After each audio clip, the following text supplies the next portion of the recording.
জীবনের শেষ প্রান্তে এসেও সংগ্রাম চালিয়ে যাচ্ছেন বছর ৭০-এর বৃদ্ধা রেনু মজুমদার। জীবনের চাকা সচল রাখতে প্রতিনিয়ত করতে হচ্ছে জীবন যুদ্ধের সংগ্রাম। উত্তর ২৪ পরগনার বসিরহাট মহকুমার হাসনাবাদ ব্লকের বরুণহাট গ্রামের বছর ৭০-এর বৃদ্ধা রেনু মজুমদার নুন আনতে পান্তা ফুরোনো সংসার। বছর ৩৫ আগে তার স্বামী মারা যায়।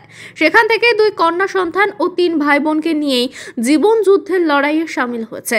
২ কন্যা সন্তানের বিবাহ হলেও পরিবারের বোঝা কমেনি তার। এক প্রতিবন্ধী বোন ও অসুস্থ ভাইকে নিয়েই তার জীবন যুদ্ধের লড়াই করতে হয়। পরিবারের একমাত্র রোজগারে ছোট ভাই মজুরির কাজ করে দৈনিক যে ২০০ টাকা রোজগার করে তাতেই কষ্টে দিন চালাতে হয়।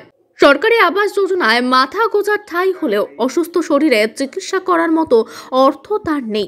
সরকারি সুবিধা বলতে না, ওই ২-৪টে হয়তো চাল গম একটা পেপার টেপার আর বেকার ভাতার একটা টাকা করে দিয়েছে, সেইটা পাই। তো শরীর খারাপ, আমি ওষুধ ছাড়া চলতে পারি না। আমার মাসে ২০০০ টাকা করে ওষুধ লাগে। পরিবারে ভাই বোনদের ৪ জন, কিছু করে না। এই একটা পাগল, ওই একটা পাগল, আর এই একটা ভাই কাজে গেছে, তার দেয় ২০০ টাকা করে। ওই ভাইটার ওই আইলার চাল দেয় ১৬ কিলো করে, আর ওই এর তো চাল দেয় না। আর ওই ৩ ভাই বোন ওই ৯ কিলো করে চাল পায়, আরো ১৫-২০ কিলো করে চাল কিনতে হয়। এটা খারাপ। এই ১৭-১৮ বছর আমার একাই ৩ জনের নেই। উপার্জন বলতে বার্ধক্য ভাতা ও সরকারি রেশনের চালটুকুই তার একমাত্র সম্বল।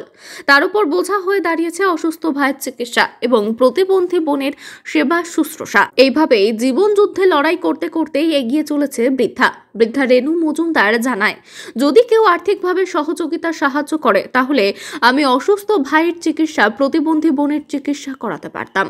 হ্যাঁ, আমার ২ মেয়ে, আমার মেয়েদের বিয়েই গে তাদের দিন আনা দিন খাবার তারা আমার দেখে না। অভাবের জ্বালায় পেটে লোকের বাড়ি কাজে গিয়েছিল, সেই বউটা ওর মাথায় বাড়ি মেরিল। মাথায় বাড়ি মারার পরে ওখান থেকে করে মাথাটা খারাপ।